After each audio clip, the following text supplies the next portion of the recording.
Have you ever felt like there's more month than money?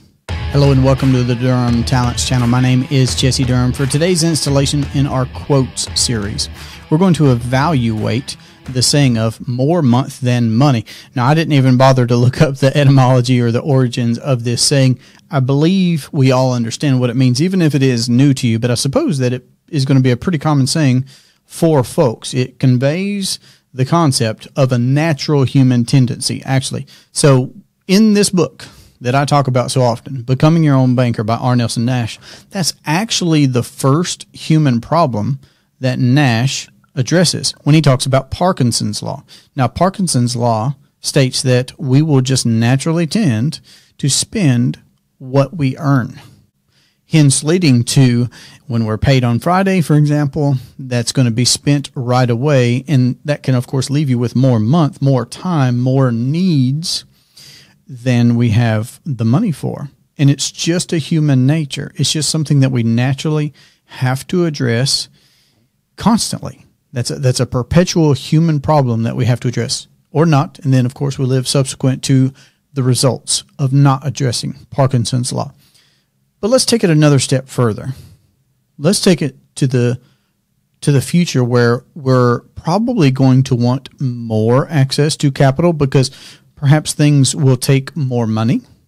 Perhaps we'll be taxed more in all different kinds of scenarios. Now, Murphy also has a law. If something can go wrong, it will go wrong. Perhaps you've heard of that one as well. So we're going to have a growing need for capital in the future, I believe. Well, to address both the present, right here where we are right now, and the future, the best thing that I'm aware of that we could do to have the financial autonomy and independence that I believe people would like to have, but it takes implementing, is becoming your own banker, is implementing infinite banking into your own personal life. That's simply adding one step to what it is that you're already doing. We're conventionally financing things, either with credit or cash. Those are the two ways that folks are going about financing things in life, banking in life, credit or cash. Well, there's a third way. It's called compounding. So while folks are asking banks for permission to use their money, seeing if they qualify, filling out the paperwork, paying interest, providing collateral, etc., or foregoing spending the money to be able to save it up to use cash on that, and then, of course, liquidate that cash, foregoing any future earning on that capital, you need to recognize that in those two scenarios of conventional finance, interest is either paid or it's lost. You're either paying someone interest to use their money or you're losing the opportunity to earn the interest that you could have on your capital. Well, in that third C, in that compounding way, that infinite banking way, you get to compound your capital over your whole lifetime, which creates a growing, compounding pool of capital for your needs of finance so that you can get to the point to where not enough money for the month, okay, or there's more month than money is not the actual scenario that you experience. But what does it take? Well, it takes addressing Parkinson's law.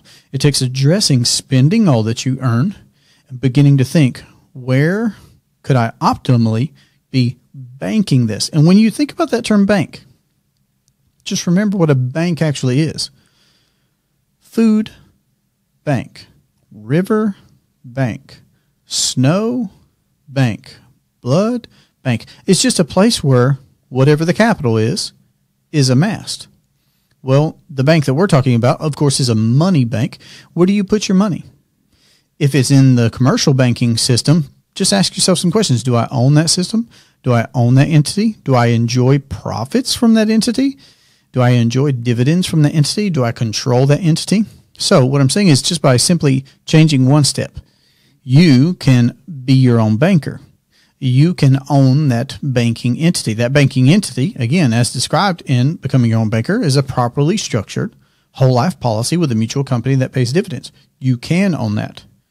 And it's the ideal financial asset to privatize your banking. So instead of just going the credit route, the cash route, you're going to have that compound route with a private piece of property that you can own and control over your whole lifetime.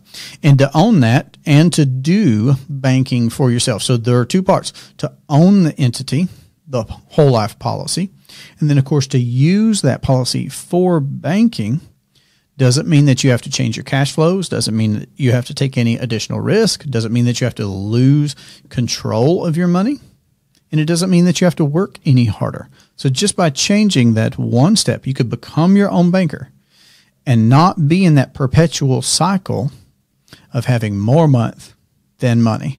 I know that this is just a snapshot. I would encourage you to check out a full introductory presentation on my website to this infinite banking concept. And then you can book a free consultation call with me right from DurhamTalents.com. This has been a great pleasure for me. I do look forward to our conversation. I hope you have a great day.